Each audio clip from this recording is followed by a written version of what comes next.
Everyone, I am back with my তেল মশলা ছাড়া খাবারের রেসিপি। তেল ছাড়াও যে ঢ্যাঁড়স খেতে এত মজা লাগতে পারে, এই রেসিপিটা ট্রাই না করলে আপনারা জানতেই পারবেন না। প্রথমে খালি কড়াইয়ে আমি ঢ্যাঁড়সগুলোকে একটু হালকা করে সটে করে নিয়েছি। তারপরে গরম জলের মধ্যে আমি দিয়ে দিয়েছিলাম আদা, রসুন আর কাঁচামরিচের পেস্ট। এরপরে এটার মধ্যে আমি সটে করে রাখা ঢ্যাঁড়স দিয়ে দিয়েছি আর সেদ্ধ করে রাখা আলু দিয়ে ভালোভাবে মিশিয়ে নিয়েছি। আমাদের শরীরে কিন্তু পরিমাণ মতন শর্করা জাতীয় খাদ্যেরও প্রয়োজন আছে, এই কারণে আমি আলু অ্যাড করেছি।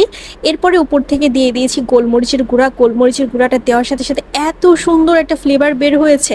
তারপরে অল্প একটু ম্যাগি মশলা দিয়েছি। এটা টোটালি অপশনাল, যেহেতু আমার জ্বর ঠান্ডা লেগেছে, মুখে একদমই রুচি নেই, এই কারণে আমি ম্যাগি মশলা অ্যাড করেছি। আর যখন আমার রান্নাটা প্রপারলি হয়ে গেছে তখন আমি এর মধ্যে দিয়ে দিয়েছি লেবুর রস।